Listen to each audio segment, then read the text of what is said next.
Hello. All right, hello everybody. And today we are installing the RV windows for the camper conversion, the cargo camper conversion. I have a little bit of a head start here right now, so let's get into it.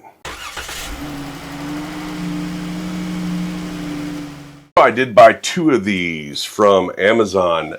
They did come in a 2-pack, and I'll leave a link to these windows down below so you can look at them for yourself.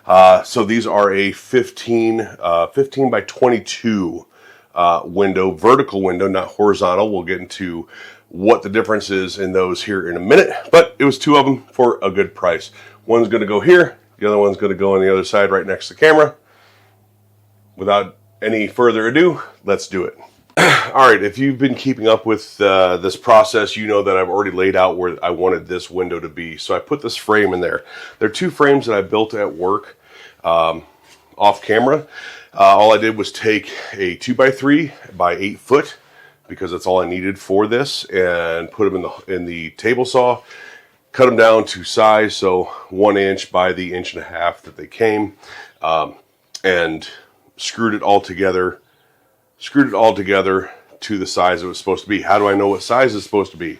There's actually really good instructions in the windows, but if you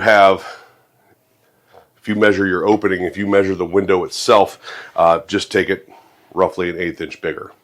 These do have a 3-inch radius, so these are going to fit in here, right? Of course, this is the opposite way, that this will be facing out, but this is going to fit in here like so.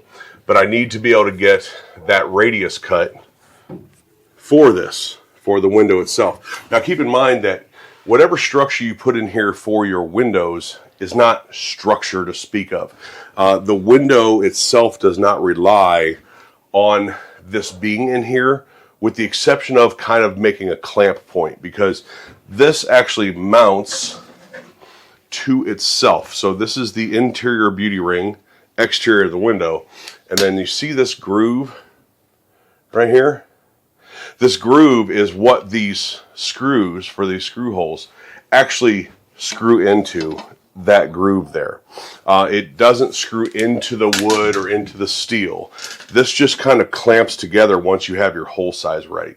So I'm going to get that radius by using a 6-inch hole saw. Now, all right, so I am going to line up the saw in the corner.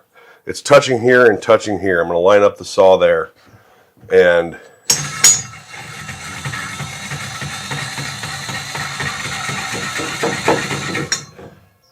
so I have my point there.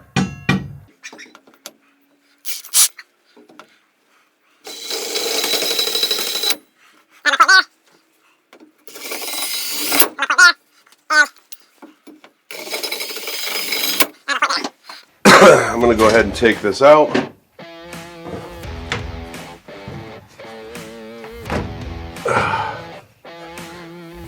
I'm going to go ahead and take that out and drill those holes.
right, so what I'm going to do now is I'm going to line up that groove. I was telling you that the screws actually go into a groove in the window.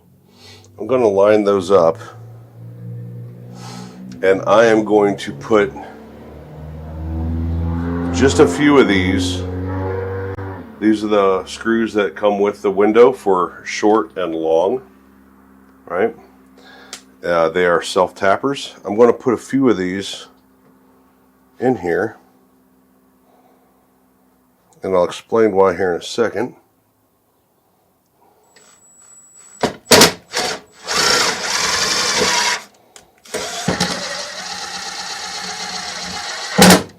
So what I'm going to do is, let me move my camera here.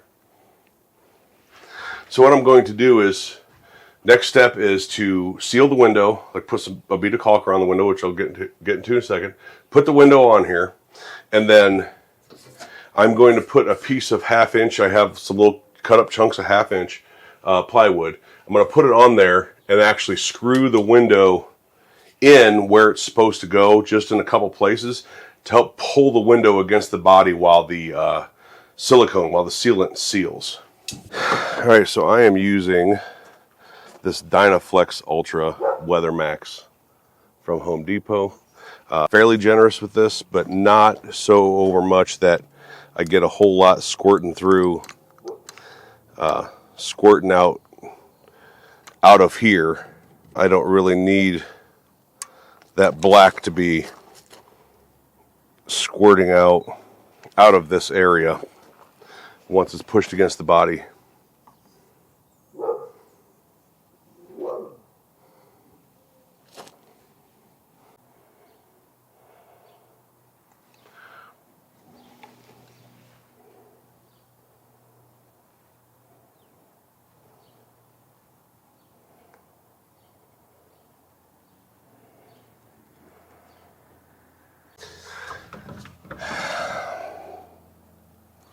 No, don't dip your finger in it, stupid. All right.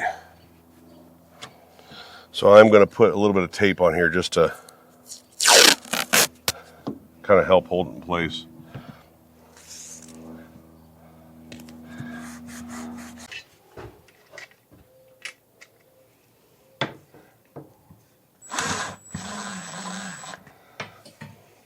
All right, that's started.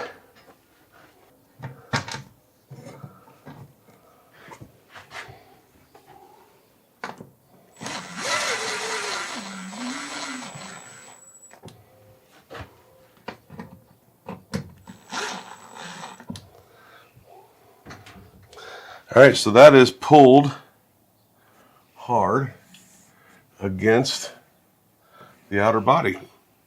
Now, if you wanted to do more than that, you can. All you do is add some.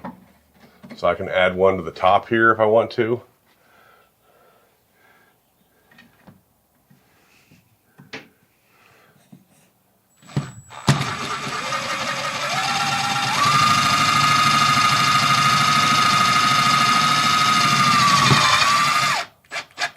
So now I just do the same thing to the other side. Decide where I want my window to be, whether it's higher or lower or whatever. Get the 4 corners drilled and get those cut out.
One last thing I said I was going to mention, I talked about the difference between vertical and horizontal windows. These are dedicated vertical windows. You see these two slots in the bottom here? Those are called weep holes, meaning that when water gets in the channel that your window is in, that your window slides in, it's not going to overflow into the RV or into your trailer. It's going to weep out of these holes. Horizontal windows are going to have a weep hole on the long side. Your vertical windows will have weep holes on the bottom side. All right, everybody, that is it. Windows are in, they're going to cure. It's still going to be a couple weeks before I actually put wall material in, so that's why all of the bracing and the things to help pull it in. But I need to get these holes in the walls. I need to get everything done on the interior before I can permanently cover it up. So that is me putting in RV windows. Somebody out there is going to say that's not how you do it. And you're right, it's not how you do it. Your way and how you do it is also not how you do it. This is just a way that I do it. Super easy, and you can use basic tools to do it that don't cost a lot of money at Home Depot. The instructions for the windows are very easy. Anybody with even a remedial amount of sense or experience doing construction can put in a set of windows like this. I do appreciate everybody out there for watching and supporting the channel to this point. Solar is next, mounting solar, so stay tuned for that. Don't forget to hit like, share, subscribe, hit that notification bell, and we'll talk to you guys later.